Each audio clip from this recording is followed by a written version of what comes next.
ओम शांति। मई महीने की आज पहली तारीख है। पहले सुनते हैं बाबा की साकार मुरली से कुछ मुख्य पॉइंट्स।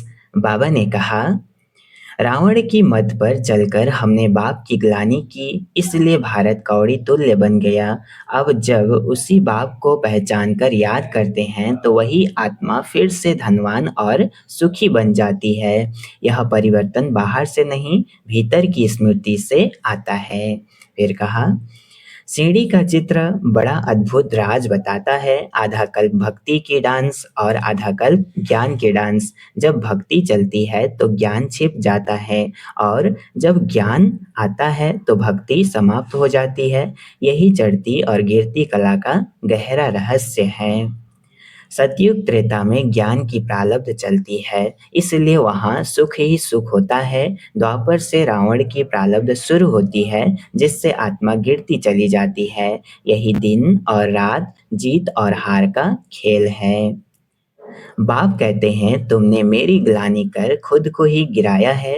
अब उसी बाप को याद करने से फिर से ऊंचाई पर पहुंच सकते हो। याद ही गिरावट से उठने की सच्ची सीढ़ी है। आत्मा सतो प्रधान से तमो प्रधान बनती है। जैसे नया कपड़ा पुराना हो जाता है, यह परिवर्तन धीरे धीरे होता है, जिसे हम महसूस भी नहीं करते। अब फिर से सतो प्रधान बनने का समय है। लास्ट में बाबा ने कहा, भक्ति में मनुष्य धक्के खाते हैं, अंधेरे में खोजते रहते हैं। ज्ञान आते ही रास्ता साफ हो जाता है और आत्मा अपने घर का मार्ग पहचान लेती है। ज्ञान अंधकार से प्रकाश की यात्रा है। आत्मा ही असली करता है, शरीर तो केवल माध्यम है। जब हम शरीर को ही सब कुछ मान लेते हैं, तब देह अभिमान में गिर जाते हैं। आत्मा अभिमान ही ऊंचाई की शुरुआत है। अच्छा, अब सुनते हैं मुरली को विस्तार से। ओम शांति। मुरली का सार। मीठे बच्चे, तुमने रावण की मत पर बाप की ग्लानि की तो भारत कौड़ी तुल्य बना।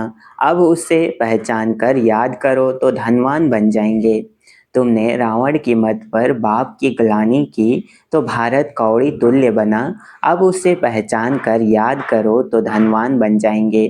प्रश्न, सीढ़ी के चित्र में कौन सा वंडरफुल राज समाया हुआ है? सीढ़ी के चित्र में कौन सा वंडरफुल राज समाया हुआ है? उत्तर, आधा कल्प है भक्ति की डांस और आधा कल्प है ज्ञान की डांस। जब भक्ति की डांस होती है तो ज्ञान की नहीं, और जब ज्ञान की होती है तो भक्ति की नहीं। आधा कल्प रावण की प्रारब्ध चलती है और आधा कल्प तुम बच्चे प्रारब्ध भोगते हो। यह गुह्य राज सीढ़ी के चित्र में समाया हुआ है। गीत में है, ओम नमो शिवाय। ओम शांति।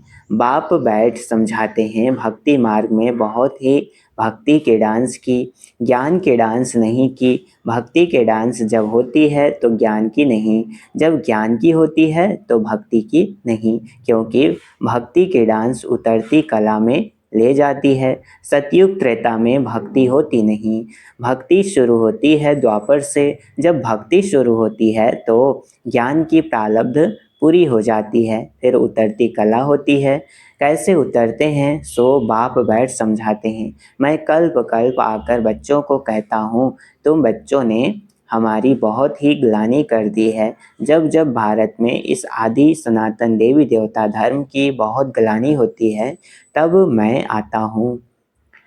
ग्लानि किसको कहा जाता है वह भी समझाते हैं। बाप कहते हैं, मैं विकारी नरकवासी भारत को आकर कल्प कल्प स्वर्गवासी बनाता हूँ। तो मेरी ग्लानि आसुरी मत पर करने के कारण तुम मेरी ग्लानि आसुरी मत पर करने के कारण कितने कंगाल बन गए हो। राम राज्य था, अभी है रावण राज्य, जिसको हार और जीत दिन और रात कहा जाता है। अब विचार करो, मैं कब आऊं?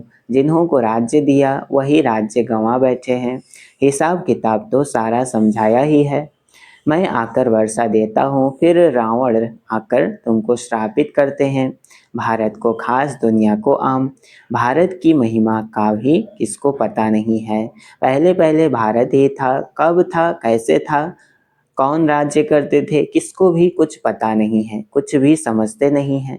जो देवता थे शक्ल मनुष्य की, सीरत देवताओं की थी। अब सूरत भल मनुष्य की है, सीरत आसुरी है।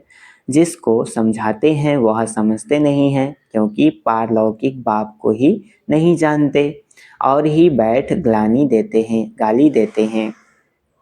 बाप की ग्लानि करते करते बिल्कुल ही कौड़ी तुल्य बन गए हैं। भारत का डाउनफॉल हो गया है। ऐसी हालत जब होती है, बाप कहते हैं तब मैं आता हूँ। अभी तुम बच्चों को सम्मुख समझा रहा हूँ, कल पहले भी ऐसे ही समझाया था। यह दैवी संप्रदाय की स्थापना हो रही है। मनुष्य से देवता बन रहे हैं। मनुष्यों को यह पता ही नहीं है कि बाप कब आते हैं। सतयुग त्रेता में तुम बड़ी खुशी में प्रारब्ध भोगते हो, फिर द्वापर से रावण का श्राप पाते पाते बिल्कुल ही खत्म हो जाते हैं। जैसे देवताएं प्रारब्ध भोगते भोगते त्रेता के अंत में खत्म हो जाते हैं, फिर रावण की आसुरी प्रारब्ध शुरू होती है। भक्ति भी पहले अव्यभिचारी होती है, फिर व्यभिचारी होती है। सीढ़ी ठीक बनी हुई है। हर एक चीज सतो प्रधान सतो रजो तमो बनती है, खाद पड़ती जाती है। तुम बच्चों को समझाया तो बहुत अच्छी रीति जाता है, परंतु धारणा कम होती है। कोई में तो समझाने का बिल्कुल अक्ल ही नहीं है। कोई अच्छे अनुभवी हैं जिनकी धारणा बड़ी अच्छी होती है। नंबरवार तो होते हैं ना। स्टूडेंट्स एक समान नहीं होते, कुछ न कुछ नंबर जरूर रखेंगे। कोई को भी समझाना है बहुत सहज। बाप कहते हैं मुझे याद करो, मैं तुम्हारा बेहद का बाप, सृष्टि का रचयिता हूँ। मुझे याद करने से तुमको बेहद का वर्षा मिलेगा, याद से ही खाद निकलेगी। सिर्फ यह समझाओ कि तुम भारतवासी सतयुग में सतो प्रधान थे, अभी कलयुग में तमो प्रधान बने हो। आत्मा में खाद पड़ती है, पवित्र होने बगैर कोई वहाँ जा नहीं सकते। नई दुनिया में मैं ही सतो प्रधान, नई दुनिया में है ही सतो प्रधान। कपड़ा नया है तो कहेंगे सतो प्रधान, फिर पुराना तमो प्रधान हो जाता है। अभी सबका कपड़ा फटने लायक है, जब सब जर्जरी भूत अवस्था को पाए हुए हैं। जो विश्व के मालिक थे वही बिल्कुल गरीब बने हैं, फिर उनको ही साहूकार बनना है। इन बातों को मनुष्य नहीं जानते। भारत स्वर्ग था, इन लक्ष्मी नारायण का राज्य था, और सब धर्म वाले तो बाद में आए हैं। बाप तुमको रियल बात बैठ समझाते हैं। गीता का देखो कितना मान है, पढ़ते पढ़ते बिल्कुल ही नीचे गिर गए हैं। तब पुकारते हैं हे पतित पावन आओ, हम भ्रष्टाचारी बन गए हैं। सद्गति तो भगवान ही दे सकते हैं, बाकी शास्त्रों में तो सब है भक्ति मार्ग, तुम्हारी बुद्धि में बैठा हुआ है। हम बाबा के ज्ञान से देवता बनते हैं। अब सारी दुनिया से वैराग्य है। सन्यासी भी भक्ति करते हैं, गंगा स्नान आदि करते हैं ना। भक्ति भी सतो प्रधान फिर रजो तमो होती है। यह भी ऐसे है। आधा कल्प ब्रह्मा का दिन और आधा कल्प रात गाई जाती है। ब्रह्मा के साथ जरूर ब्राह्मणों का भी होगा। तुम अभी दिन में जाते हो, भक्ति की रात पूरी होती है। भक्ति में तो बहुत दुख है, उनको रात कहा जाता है। अंधेरे में धक्के खाते रहते हैं भगवान से मिलने के लिए। भक्ति मार्ग में सद्गति देने वाला कोई होता नहीं। तुम्हारे सिवाय कोई भी यथार्थ रीति भगवान को नहीं जानते हैं। आत्मा भी बिंदी, परमात्मा भी बिंदी है, यह बात कोई भी समझ न सके। परमात्मा ही स्वयं आकर ब्रह्मा तन से समझाते हैं। उन्होंने फिर भागीरथ बैल के रूप में दिखाया है। अब बैल की तो बात ही नहीं है।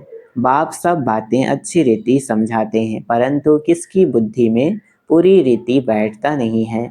बाप बैठ समझाते हैं बच्चे, मैं तुम आत्माओं का बाप हूँ। तुम मुझे याद करो और वर्षे को याद करो तो तुम्हारे विकर्म विनाश होंगे। फिर भी कहते हो भूल जाते हैं। वाह, ऐसे साजन व बाप को भूलना चाहिए। स्त्री पति को अथवा बच्चे कभी बाप को भूलते हैं क्या? यहाँ तुम क्यों भूलते हो? कहते भी हो बाबा आप हमको स्वर्ग का मालिक बना रहे हैं, फिर भी भूल जाता हूँ। बाप कहते हैं याद नहीं करेंगे तो अंदर जो कट चढ़ी है वह कैसे निकलेगी। मुख्य बात है ही याद की, अपना कोई दूसरे धर्म से ताल्लुक नहीं है। स्कूल में तो हिस्ट्री ज्योग्राफी समझाते हो, कोई तो बिल्कुल समझते नहीं। बाप पढ़ाते हैं, यह बुद्धि में बैठता नहीं है। अच्छा बाप और वर्षा तो याद करो, फिर यह भी भूल जाते हो। अच्छा बाप और वर्षा तो याद करो, फिर यह भी भूल जाते हो कि यह भी भूल जाते हो। जिसके लिए आधा कल्प से भक्ति करते आए, उस बाबा को याद नहीं करते। तुम बच्चों की बुद्धि में है कि अब हम यह शरीर छोड़ राजाई में जाएंगे। यह अंतिम जन्म है। सूक्ष्म वतन में उनके फीचर्स तो वही देखते हो। सूक्ष्म वतन में उनके फीचर्स तो वही देखते हो, बैकुंठ में भी देखते हो। जानते हो, यह मम्मा बाबा ही लक्ष्मी नारायण बनते हैं। तुम जब सतयुग में देव तुम जब सतयुग में रहते हो तो समझते हो कि यह एक शरीर छोड़ दूसरा लेना है। वहाँ उनको यह पता नहीं रहता कि सतयुग के बाद त्रेता आएगा, द्वापर आएगा, हम उतरते जाएंगे। ज्ञान की बात नहीं रहती है, पुनर्जन्म लेते रहते हैं। वहाँ आत्माभिमानी रहते हैं, फिर आत्माभिमानी से देहाभिमानी बन जाते हैं। यह नॉलेज सिर्फ तुम ब्राह्मणों को है और कोई के पास नहीं है। यह ज्ञान ज्ञानेश्वर, जो ज्ञान का सागर बाप है, वही सुनाते हैं। जरूर ब्रह्मा के बच्चे ब्राह्मणों को ही सुनाएंगे। ब्रह्मा के बच्चे हैं, ब्राह्मण संप्रदाय, रात दिन का फर्क है। तुम पुरुषार्थ कर संपूर्ण गुणवान बनते हो। संपूर्ण निर्विकारी गृहस्थ व्यवहार में रहते भी तुम बाप को याद करो। कर्म तो करना ही है, बुद्धि का योग बाप के साथ लगा रहे। कर्म भल कोई भी करो, बढ़ई का काम करो व राजाई का करो। राजा जनक का भी गायन है ना, राजाई करते रहो परंतु बुद्धि का योग बाप के साथ लगाओ तो वर्षा मिल जाएगा। बाप कहते हैं मन मना भाव, मामे कम याद करो। शिव बाबा कहते हैं सिर्फ शिव कहने से लिंग याद आएगा, और तो सबके शरीर का नाम लिया जाता है। पाठ शरीर से बजाते हैं। अभी तुमको आत्माभिमानी बनाया जाता है, जो आधा कल्प चलता है। इस समय सभी हैं देहाभिमान में, वहाँ आत्माभिमानी होंगे यथा राजा रानी तथा प्रजा। आयु तो सबकी बड़ी होती है, यहाँ सबकी आयु कम है। तो बाप सम्मुख बैठ बच्चों को कितना अच्छे रीति समझाते हैं, हे आत्माओं, क्योंकि आत्मा ज्ञान लेती है, धारणा आत्मा में होती है। बाबा को शरीर तो है नहीं, आत्मा में सारा ज्ञान है।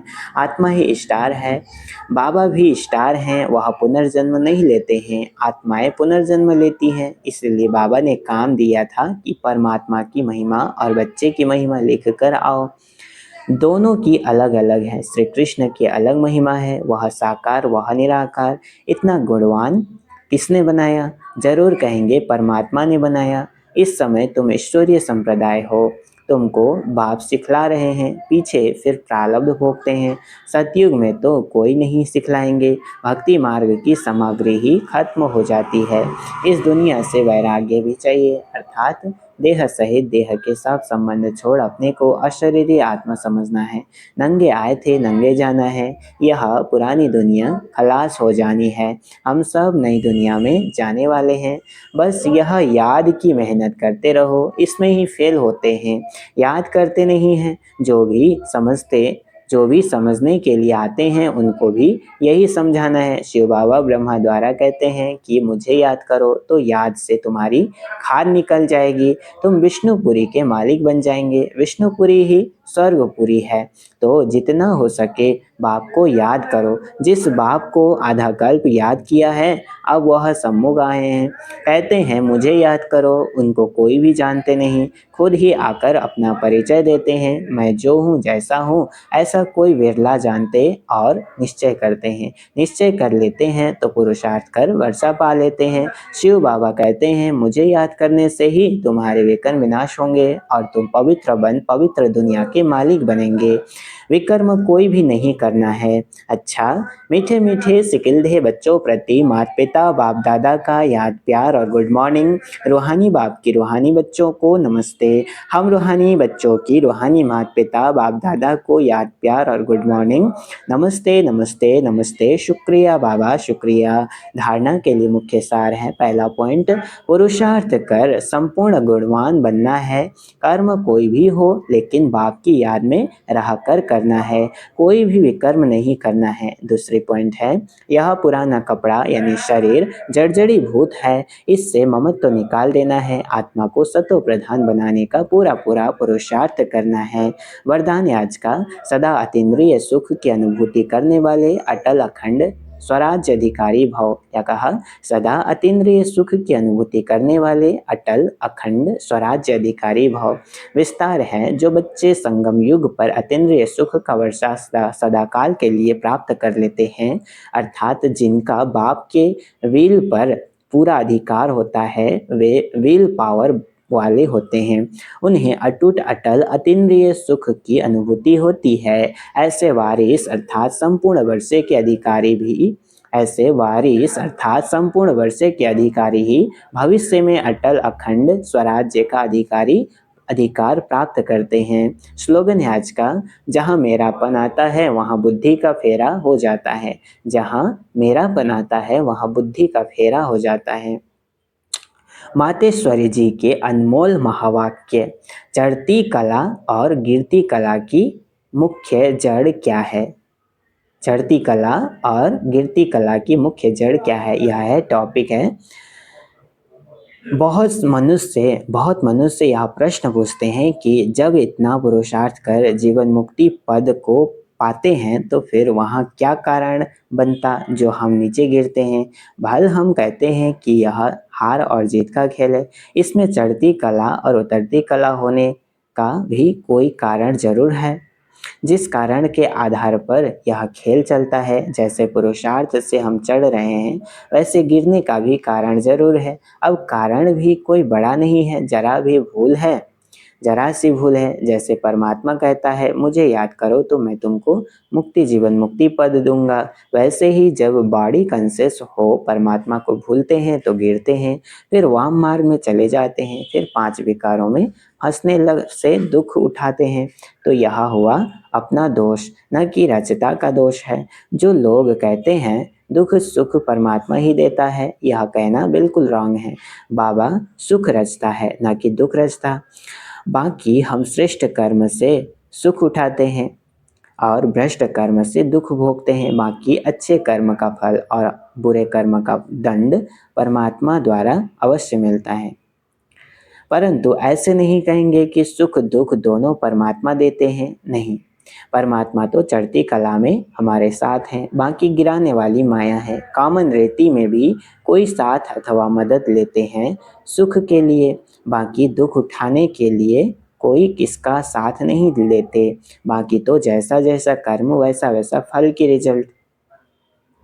तो इस ड्रामा के अंदर दुख सुख का खेल अपने कर्मों के ऊपर बना हुआ है, परंतु तुच्छ बुद्धि मनुष्य इस राज को नहीं जानते हैं। अच्छा, ओम शांति। ये थे मम्मा के अनमोल महावाक्य। आज का अव्यक्त इशारे हैं, सदा अचल अडोल एक रस स्थिति का अनुभव करो। ये है मई महीने का पहला होमवर्क है। अव्यक्त इशारे, सदा अचल अडोल एक रस स्थिति का अनुभव करो। समय प्रमाण अब सदा अचल अडोल सर्व खजानों से संपन्न रहो। थोड़ा भी डगमग हुए तो सर्व खजानों का अनुभव नहीं होगा। बाप द्वारा मिले हुए खजानों को सदा कायम रखने का साधन है सदा अचल अडोल रहना। अचल रहने से सदा ही खुशी की अनुभूति होती रहेगी। जैसे विनाशी धन नाम मान शान कुर्सी आदि मिलती है तो खुशी होती है ना, यह तो अविनाशी खुशी है, लेकिन यह खुशी उसे रहेगी जो अचल अडोल एक रस स्थिति में रहेंगे। अच्छा, ओम शांति।